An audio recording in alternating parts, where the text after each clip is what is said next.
Պետական նիստով ապացուցման բեռը բաշխվեց եւ հստակեցվեց, որ ընդամենը մեկ արտահայտություն պետք է իբրև ես հերքեմ եւ ապացուցման բեռով պետք է ընկերությունը ապացուցի, որ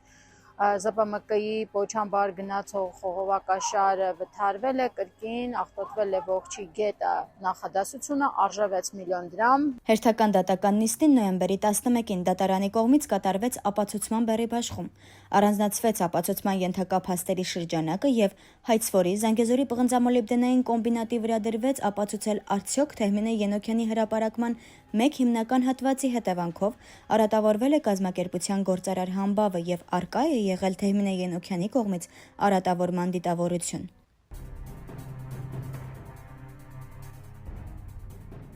Համացանցը փորփրելիս տարբեր ժամանակների ահազանգ հոլովակներ կտեսնեք Պոչանքով ողջի գետի աղտոտման, Արցվանիկի Պոչամբար գնացող պոչատարի վթարների մասին։ Այնինչ ահազանգի վերահրապարակման համար 2022-ին Զանգեզուրի պղնձամոլիբդենային կոմբինատն ընդդեմ Թեհմինե Ենոքյանի դատական հայց է ներկայացրել, որը մինչ օրս շարունակվում է։ Ենոքյանի պաշտպան Գուրգեն Թորոսյանի խոսքով այս գործը ունի նպատակ։ Դա ոչ թե տեղեկատվության հերքելն է, այլ Թեհմինե Ենոքյան անձը, ում դեմ ներկայացված է պահանջը որպես էկոակտիվիստ լրագրող բնապահպան, որպեսզի այլևս չբարձրաձայնվեն հանրությանը հուզող բնապահպանական հարցերը։ Այս գործընթացները հայտնի են որպես սլապ դատավարություններ, որի ճակերտավոր զոհն այս անգամ Թեհմինե Ենոքյանն է, հավելեց Թորոսյանը։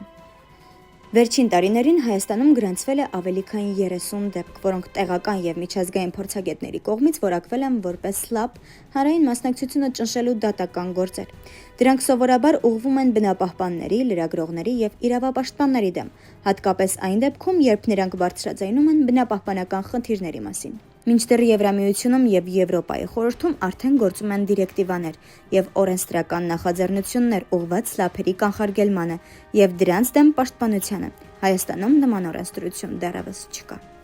Սա առաջին դատական գործը չէ։ 2022 թվականին Լիդիան Արմենիա հանքարդյունաբերական ընկերությունը ընդդեմ Թեհմինե Ենոքյանի դատական հայց ներկայացրեց եւ վերաքննիչ դատարանը վճռեց 3500 եվրո պետք է վճարի Ենոքյանը այն բանի համար, որ ասել է հանցավոր ընկերությունը եւ կոնֆլիկտներ է հրահրում։ Լիդիանի կողմից ներկայացված հայցից հետո սկսվեց նաև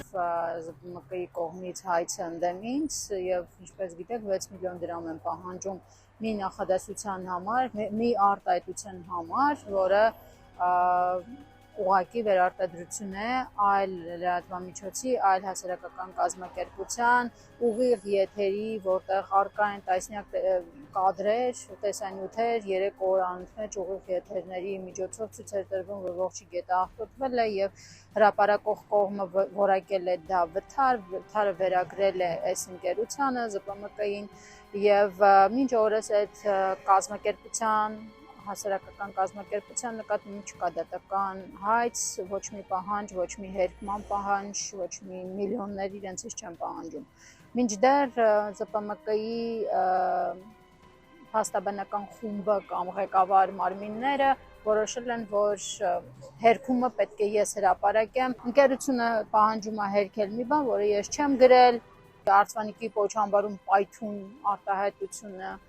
հերքեն, որ նման պայթուն տեղի չի ունեցել, մինչդեռ ես հոյակապ տարբերակում եմ Արցվանիկի Պոչամբարի տեղը, դիրքը, չափը, առավել եւս պայթուն եթե լիներ հեռու մեզնից կարող է Կապան քաղաքը գոյություն չունենար։ Իրենք անում են այդ ամեն ինչները համար, որպեսզի ճնշեն, ուրիշ տարբերակ, ուրիշ նպատակ չկա եւ այդպես իրենց չի հաջողվելու ոչինչ էլ ճնշել, որովհետև ես չխոսեմ ուրիշ մարդիկ են խոսելու, իրանք արդեն մեկ մյուս գործով պարտվել են եւ ինձ վճարել են 150,000 դրամ գումար եւ վստահ եմ, որ այս դատական գործն էլ ապագա չունի, ուղղակի մտածում էին սկզբում, որ դատի տան ես կվախենամ մի անգամից կհերքեմ նախորդ դատական գործի նիքով, բայց այդպես տեղի չունեցավ եւ հիմա իրենք են ապացուցման բեռի տակ մտել, տեսնենք ինչ են ապացուցելու, ոնց են ապացուցելու այդ նախադասությունը արժե 6 միլիոն դրամ։ Քաղաքացու ձայնը մայրաքաղաք Երևանից։